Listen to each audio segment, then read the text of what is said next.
Originally this video was 7 NBA pairs who once hated each other, but now it's 6 because the video was just way too long. Hope you guys enjoy. Here are 6 NBA star pairs who once hated each other, but then became teammates later on. Some became teammates for good, others were teammates for a game, but overall this video serves as a way to show that even if 2 players in the league despise each other, don't think they can't be teammates one day. Before I start with the video, I would love if you guys could drop a like on this video and subscribe if you are new. That would be very much appreciated. Anyway, at number 1, Rajon Rondo and Dwayne Wade. Oh, dirty plays that you've seen him play in the past, so that's what it is. You've gone against Rajon in playoff settings for years. Hated him. The battles of the Heat and the Celtics, once the Big Three came to existence in the East, made this a rivalry. Both Wade and Rondo would play with their heart on their sleeve, and just so happened to be involved in a few altercations. But that all changed in 2016.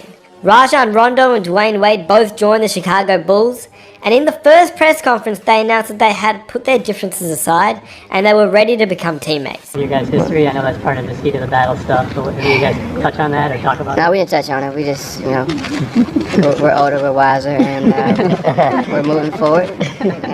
Clearly they did, as they were able to play together, well, for a bit, before they once again had their differences and parted ways. During the 2016 season, Wade publicly traded verbal jabs with Rondo during a turbulent January stretch. Following a fourth quarter meltdown against the Atlanta Hawks, Wade cast the blame on every Bulls player not named Jimmy Butler. He said, and I quote, "I don't know if they care enough. I can look at Jimmy and say Jimmy is doing his job. Jimmy can look at me and say Dwayne's doing his job. I don't know if we can keep going down the line and be able to say that."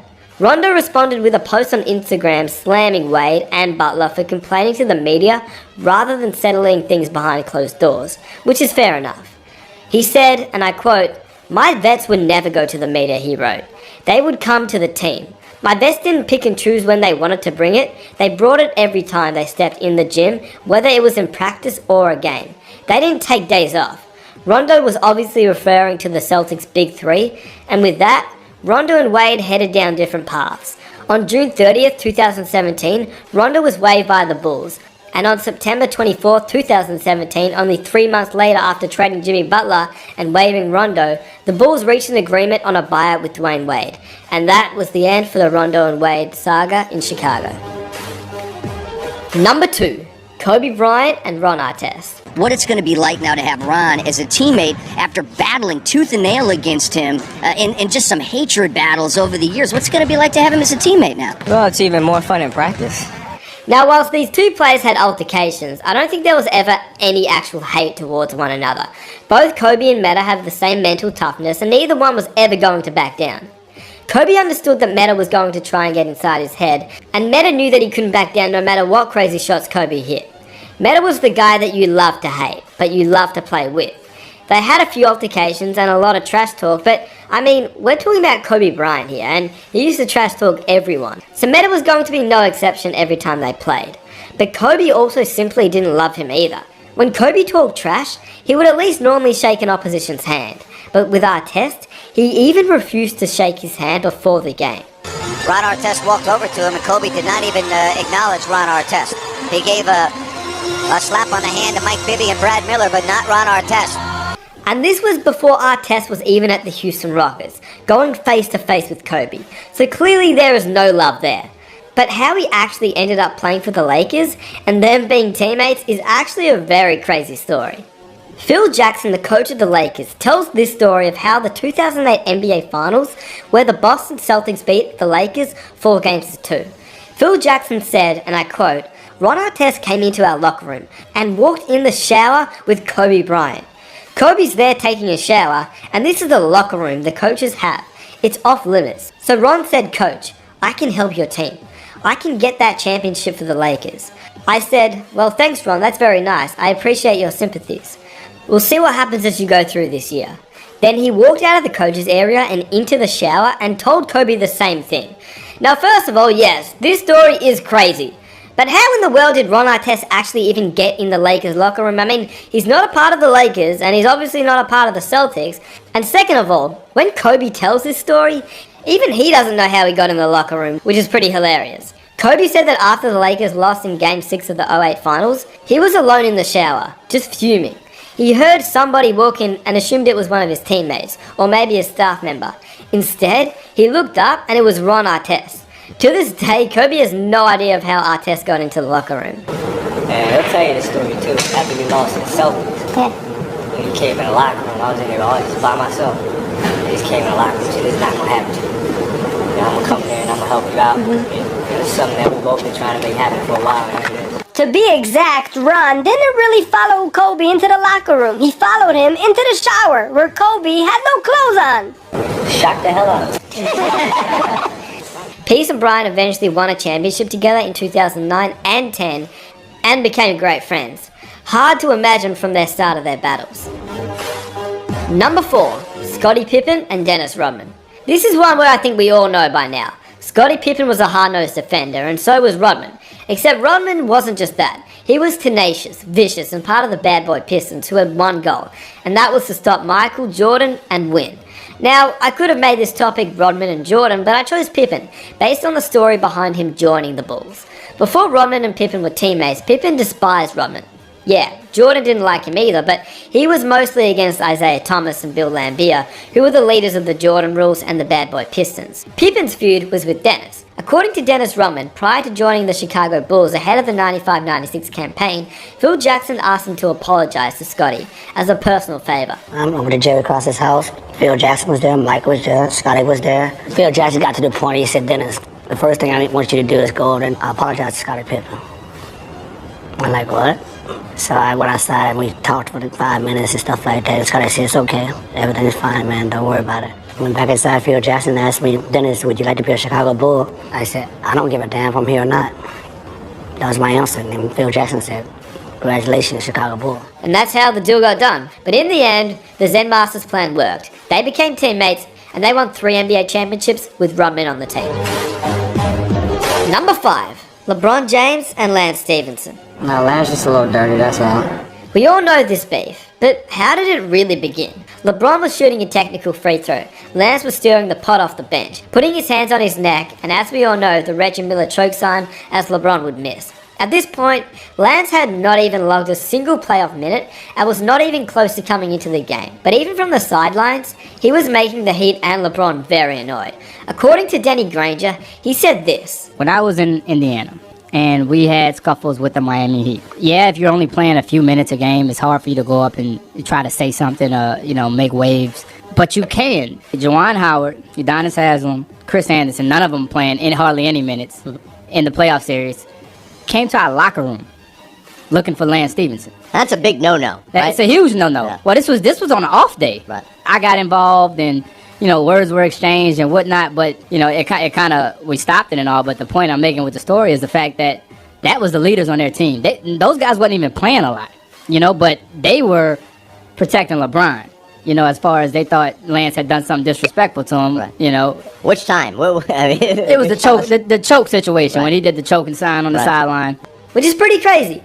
In Game 4, LeBron went off, and in Game 5, Lance got his first minutes of the series, in which this happened, intentionally, and proved by the wink from Dexter Pittman into the camera. In the end, the Heat won the series, and LeBron got his ring. But what happened to Lance after that? Well, in 2013, this was Lance's breakout season with Granger getting injured. By the time the 2013 Eastern Conference Finals came along, Lance was ready, well ready to irritate LeBron, because clearly he didn't learn anything from 2012.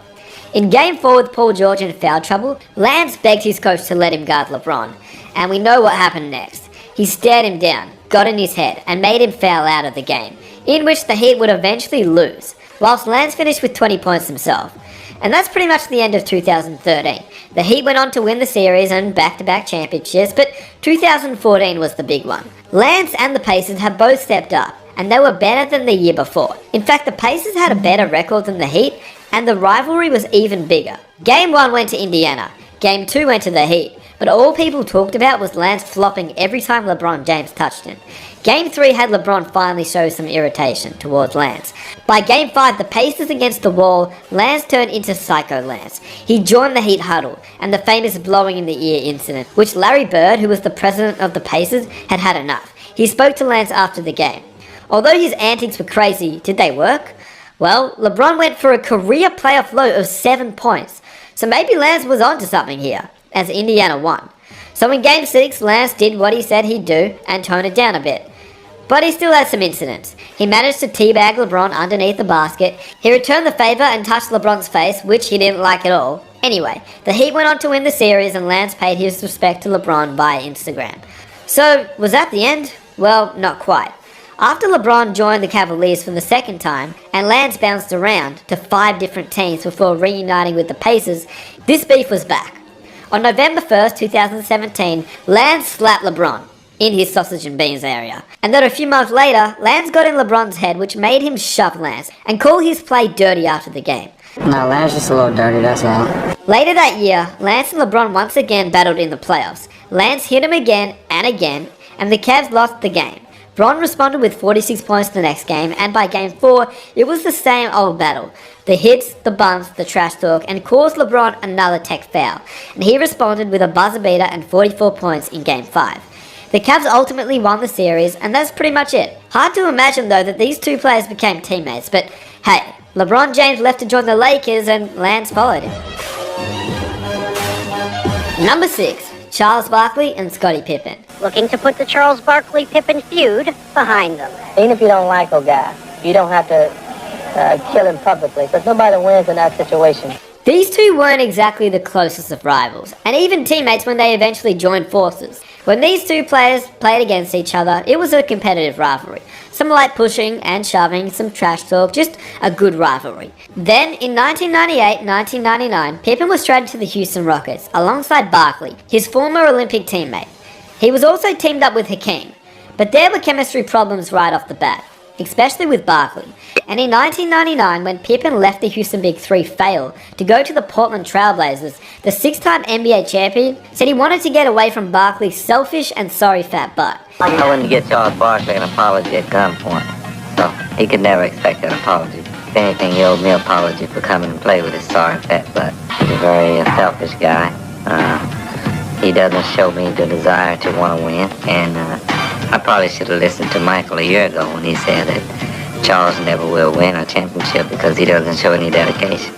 So yeah, I'd say the two probably aren't the closest of friends. And even before they were teammates, they always had a little bit of a rivalry anyway. And number 7, Michael Jordan and Isaiah Thomas. You're probably wondering, when in the hell did these two play together?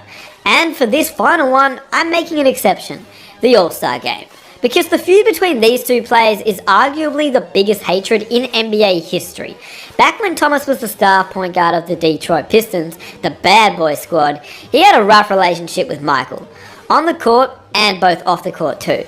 It all started from the bad boy Jordan rules, which was led by Isaiah Thomas himself. These Jordan rules weren't just there to stop Jordan, they were there to hurt Jordan. Jordan would use every setback, every insult, and every instance of disrespect as motivation to go out and destroy his opponent. He never forgot his All-Star game as a rookie. It was on this stage that Isaiah Thomas allegedly calls for a freeze-out game on Jordan. It was here that MJ started his distaste for the Piston point guard. I'm actually going to make an entire video on that topic, so stay tuned for that. And if you want to see that, be sure to leave a like. But the freeze-out game is where the hatred started.